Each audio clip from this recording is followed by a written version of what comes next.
To the Common Man Football Show. My name is James Cobern, and today's episode we're going to be talking about Anquan Boldin. Anquan Boldin is one of those wide receivers. He's been in the NFL forever. It seems like as long as I've been watching the NFL, Anquan Boldin has been in it, and he's commonly cited as a wide receiver as to why analytics doesn't matter. If a wide receiver runs slow, it doesn't matter, Anquan Boldin.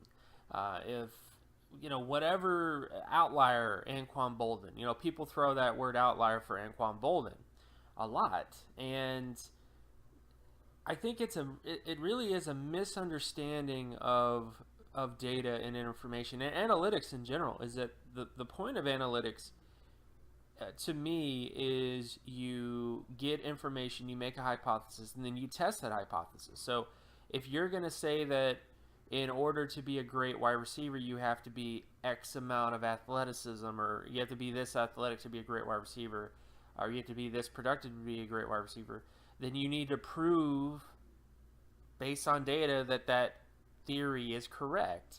What I've found based on analytics is that athleticism data at the wide receiver position, at least athleticism in general at the wide receiver position, is just not as important as people make it out to be. And most of the data points towards getting guys who are productive in college, who also happen to have above average athleticism traits, which I'll kind of get into Anquan Boldin in that I don't view Anquan Boldin as an outlier based on paper, as much as an example of the overestimation or underestimation about how much athleticism you really need to be an NFL player. It's often like some of the debates we have about protein in the U.S. You got to get your protein. Everything has protein in it nowadays. But when you actually look at the studies, there's really a debate about how much protein we really need. Do we really need to have tons of protein? Even bodybuilders, there's lots of questions about how much protein they actually need. And that's the same with athleticism at the wide receiver position. How much athleticism do you really need to be a great wide receiver? Do you have to be a Calvin Johnson or a Julio Jones-like athlete to be a great wide receiver? Or do you just need to have some above average athleticism traits? And based on most of the data that I've seen, that's the latter, in that you only really need to have above average athleticism traits, more so than being this great all-around athlete at the wide receiver position. So we're going to look into a lot of that different sort of stuff with Anquan Boldin. And just to kind of give you a idea of what he looked like coming out of college in terms of on paper, some of the concerns, some of the other sort of things, but the bottom line is I hope you come a little bit more informed about wide receiver analytics and using Anquan Boldin as a test case for the ideas that are kind of pushed forth with the data.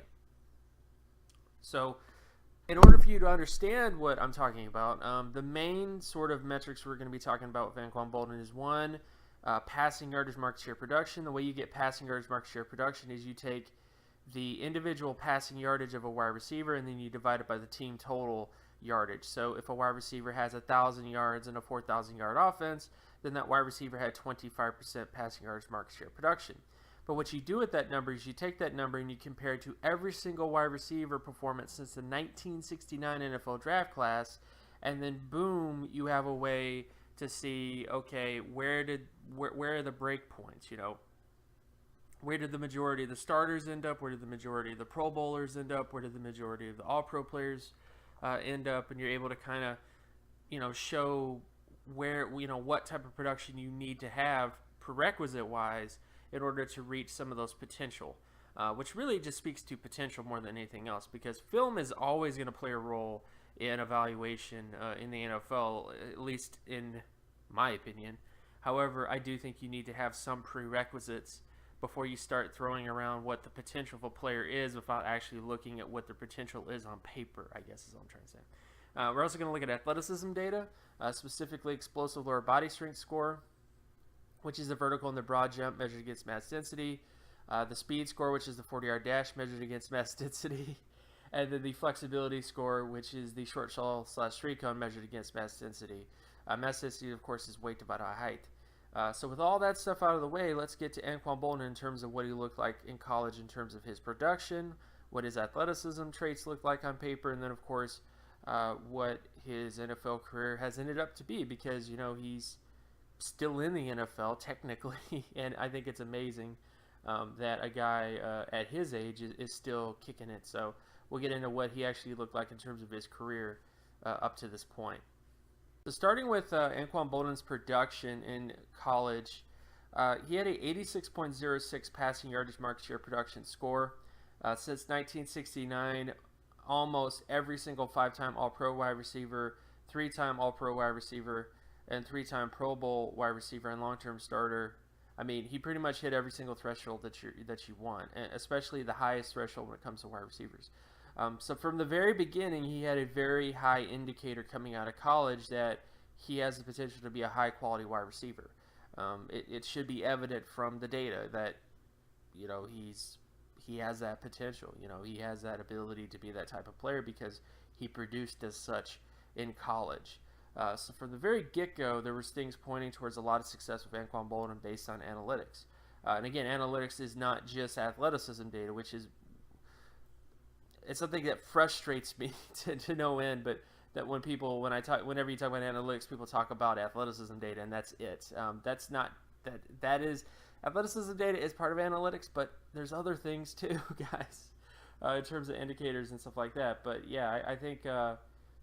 Basically, if you just look at his production coming out of college, Anquan Boldin pretty much hit every single threshold that you want to hit in terms of quality outcomes. Then when you get to his athleticism, he wasn't that bad in terms of his athleticism. Now, his speed score is done by his pro day number. That's the only thing I would say is because when I went onto NFL Draft Scout, there actually was a speed score at his pro day, which was a 4.59 40-yard dash, which doesn't sound that bad on the surface. I know he ran, about a 4.7, I think it was 4.7 or 4.71 at the combine specifically. And if you want to go with that number, you can. I just think that it's not unreasonable for him to go to his pro day and run 4.59. But even if you don't want to take that at face value, even if you want to go with the fact, well, obviously they rigged his pro day, if you want to go with that approach, he still had at least one athleticism trait in terms of his explosiveness that was above the 54 threshold for high-end athleticism traits. Essentially, almost every single wide receiver since the 1999 NFL draft class who hit high-quality outcomes, high quality in the sense of all-pro, Pro Bowl sort of scenarios, all those Pro Bowl / all-pro wide receivers, multiple all-pro, multiple Pro Bowl wide receivers, had at least one athleticism trait that was 54 or higher, with the exception of Chad Johnson. Chad Johnson is the only wide receiver, and maybe Jarvis Landry might join him, but so far it's only been Chad Johnson in that time span. But in the case of Anquan Boldin, he has at least one athleticism trait that is above average, and that is his explosiveness. He had a 64.94 explosive lower body strength score. If you go by his speed with a 4.59 40, he had a 64.73 speed score, and then if you go by his flexibility, he had a 36.88 flexibility score. So he wasn't the most flexible wide receiver ever. If you want to say his speed was 4.71, then you could go, oh, his speed isn't bad. But even excluding the fact of his speed score, if you just want to say that he was just 4.71 and that's you're sticking to it type of scenario, he still had a 64.94 explosive lower body strength score. So he's still technically qualified as a wide receiver with Pro Bowl / All-Pro potential. And just to kind of to understand explosiveness, explosiveness is, again, about the vertical and the broad jump. It's about the amount of power that you have in your hips and your lower body. And if you're thinking about the wide receiver position in terms of what does that mean, you're talking about how explosive they are out of their stance, and on top of that, their ability to break tackles and drive, basically drive through arm tackles, if you will. And Anquan Boldin has made a career of being that type of wide receiver who wins in short area, with short area quickness, short area explosiveness. That's been his career, is short area explosiveness, the ability to drive through tackles and break tackles after the catch in the short area. So again, it comes back to the question of how does this wide receiver win? That's sort of the mantra that everybody kind of perpetuates now.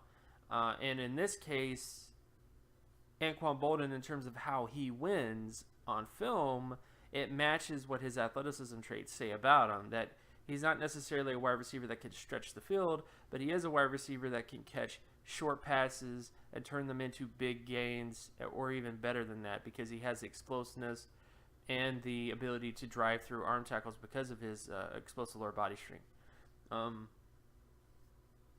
So again, if I presented you this information back in that draft class and I said, okay, this is a player who has all-pro potential based on his production. All-pro to Pro Bowl is kind of where that, Pro Bowl to All-Pro is sort of a good sort of potential for him based on his production in college. And on top of that, he has one athleticism trait in particular, even if you want to exclude the speed score because of the fact that it was a pro day number, his explosiveness still was a number in which it was above average, and it was above average of what you need to be a very highly impactful wide receiver of 54 or higher, and he pretty much was above 54 or higher in terms of his explosive lower body strength score. So this is essentially someone who not only has high-end production, but also has at least one high-end athleticism trait. Are you going to sit there and tell me that this is a player that has no shot of being a good NFL player, let alone a high-quality one? If I tell you that not only did he hit very good production marks, but he also hit pretty decent athleticism marks. I mean, and again, it goes back to this debate consistently that I have with people about the wide receiver position and analytics guys is they always want to go towards the averages. Well, you need to be above average. But again, that's the average is the average. I'm trying to hit at the wide receiver position. You're gonna have players who are below average, and being above average doesn't necessarily give you, the most incredible advantages either. I mean, you can look at the countless numbers of great testing wide receivers like Cordell Patterson and all these other sort of guys who did not have very good production, had great athleticism traits. People fell in love with them over those athleticism traits, and then they didn't really become much of anything. While on the other extent, you can find all these wide receivers who were really productive, like Anquan Boldin, like Jarvis Landry, who I did another profile on, or like Antonio Brown, who were very productive in college. However, they didn't quite have this elite athleticism, but they still were able to take that production and turn it into high-quality outcomes at the NFL level. So again, I really am calling into question how much athleticism do you really need at the NFL level to be a high-quality NFL wide receiver.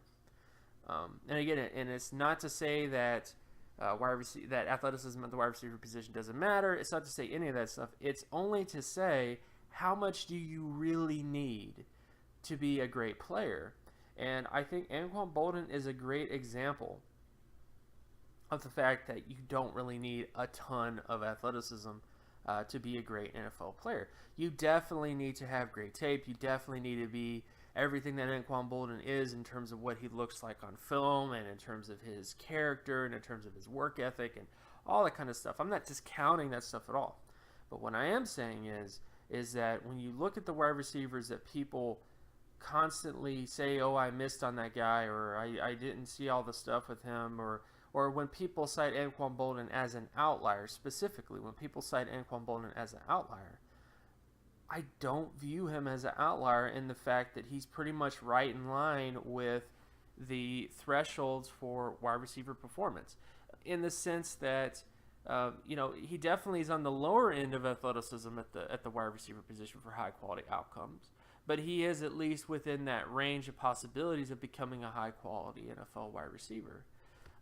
And I guess that's my general sort of takeaway with Anquan Boldin is how much athleticism do you really need to be a great wide receiver? You definitely will have wide receivers who just aren't athletic but are also not productive. But I think Anquan Boldin in particular just calls into question the whole premise that you must be an elite athlete to be a great wide receiver when it may not be the case. You may just need to have some above average athleticism traits. Have one type of skill set and maximize that skill set. You could be a wide receiver that is super fast, but not necessarily very explosive or very flexible. In many ways, Antonio Brown is like the opposite of Anquan Boldin. He's someone that had much better flexibility traits than he did explosion traits, and it was able to turn his career into something good. Wes Welker is probably the classic example of a wide receiver who, based on his explosiveness and based on his speed, he was below average in everything. But his flexibility was really great. I mean, he pretty much had elite level flexibility, and his explosiveness and speed was just not that great. So again, I'm just calling into question the sort of premise that you need to be this elite, like you need to be like top 10 percentile in Spark and all these other sort of athleticism sort of tests where you just throw all the numbers into a pot and just spit out a number. I don't think it's that easy. And I think that we could all hit on a lot more football players. We could all hit at the wide receiver position a lot more consistently if we give more weight, more credence, more value to the production of a wide receiver with the film, of course, and try not to let athleticism be the sole reason why we get so excited over this type of player, if you will. And then when we actually get to Anquan Boldin's production at the NFL level, it's pretty clear he's been a very, very good wide receiver. He had at least 5 seasons in his career where he was a 90 percentile plus wide receiver. And by 90 percentile plus, I'm talking about a wide receiver that is someone who is putting up the market share production of a top 10 to top 15 wide receiver. And on top of that, he pretty much had, very good sort of, 80 percentile. And I think the only years where he was below 80 percentile or higher was in 2004 and 2016. Of course, 2004 was kind of ended a little shortly because of injury. And in 2016, he's 36 years old. So it's not surprising for a 36-year-old wide receiver to have the type of season that he had in Detroit. But I guess the bottom line is, when it comes to wide receiver or the wide receiver position, and you could actually answer this in the comment section below, is do you believe that wide receiver athleticism is the end-all be-all type of thing? Only sense of if a wide receiver has amazing athleticism and amazing production, would you take the guy that has amazing athleticism and amazing production versus the guy that only has the prerequisite athleticism with amazing production as well? I guess that's the sort of question for you guys to talk about, because I think it's not so clear that athleticism really gives you a clear advantage over everybody else based on the data. I mean, definitely there is an average of athleticism to be a great NFL wide receiver.